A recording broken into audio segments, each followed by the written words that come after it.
সাজানাय kokthai manjaglia shaka LOP Jitendra Chaudhary shalkathang lathabai potam bukha CPIM ni adongrongno luku baskangono police ni baskangono police ni yago lathakongsabo krei shalkathang no public ni baskangono BJP ni gundarok choprokha obhan kokshilchaka LOP Jitendra Chaudhary Dharmanagar ni patimungno tuye khokhenka ebone bodole adok Jitendra Chaudhary Dharmanagar amsayo themrang akarma chopor laima thakmung kurikha police ni baskangono thilali lingkhlai choprojaka bujaka CPIM ni adong Amitabh Dotto te kabangma CPIM ni netaro BJP ni bano yago tilaja obahekeno Dharmanagar bakhagste laharo tandop khlaikya BJP ni gundaro shaka LOP Jitendra Chaudhary police mungsa khlaya kokshilchaka LOP Jitendra Chaudhary bote boshaka lukuni baskangono police ni police ni yago latha kongsapano kre putam bukha Tripura hasibo raja kerong buthar jagai tongo Tripura hasibo raja kerong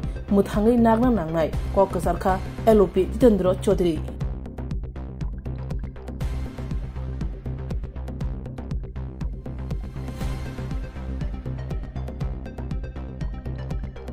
আজকে ধর্মনগরে যা ঘটলো তার নিন্দা জানানোর ভাষা আমার নেই। আমাদের রাজ্যের মাননীয় মুখ্যমন্ত্রী প্রতিদিন এই রাজ্যের সুশাসন নিয়ে বাগাড়ম্বর করেন, আর তার সমস্ত ক্ষেত্রে তার যে ব্যর্থতা এটা তিনি বিরোধীদের উপরে, বিশেষ করে CPIM এর উপরে চাপিয়ে দেওয়ার একটা নতুন প্রবণতা, নতুন লক্ষণ, এটা এক ধরনের অপরাধ আমরা সেটা দেখছি। যে দিন দুপুরে থানার নাকের ডগায় শত শত মানুষের সামনে এটা বিরোধী রাজনৈতিক দলের সংগঠন, এটা সর্বভারতীয় ইস্যু নিয়ে তারা সারা দেশের একটা জাতীয় কর্মসূচির অঙ্গ হিসেবে তারা বেরিয়েছে। এখানে যেভাবে এই বিজেপি দলের গুন্ডারা দলীয় পতাকা নিয়ে সেখানে হিংস্র হায়েনার মতো এরা এদের উপরে আক্রমণ হানল, আর দেখা গেছে পুলিশ এদের হাতে একটা লাঠি অবধি নেই।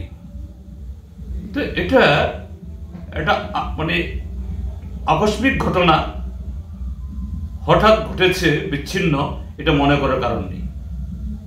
ত্রিপুরাজ্যের মধ্যে ডাক্তার মানিক সাহা একটা ফ্যাসিস্ট রাজত্ব কায়েম করার চেষ্টা চালাচ্ছেন এবং প্রশাসনকে ঠিক সেরকম ভাবেই তিনি কাজে লাগাচ্ছেন যে তার দলের গুন্ডারা, তার পোষা সমাজদ্রোহীরা এইভাবে বিরোধীদের আক্রমণ করবে, আর তারা নামকে ওয়াস্তের লোক দেখানো একটু হাত বাড়াবে।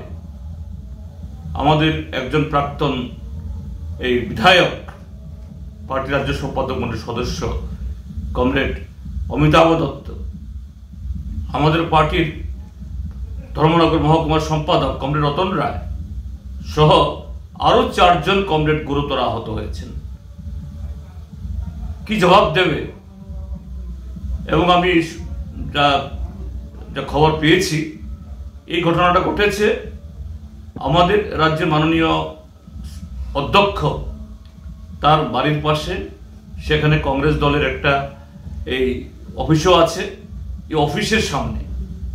এবং এতে শুধু আমাদের মানুষের উপরে আক্রমণ হয়নি, যে কংগ্রেসের সমর্থক কিছু বসেছিলেন তাদের ঘরে, তাদের বারান্দায়, তাদের উপর আক্রমণ সংঘটিত হয়েছে এবং তাদের পার্টি ভেঙেছে। আমি শুধু নিন্দা জানাচ্ছি না, দ্রুত রাজ্যের পুলিশ আধিকারিককে তার কাছে দাবি জানাবো, এই ঘটনায় যারা লিপ্ত এই সমস্ত অপরাধীরা তাদের খুঁজে বের করা হোক।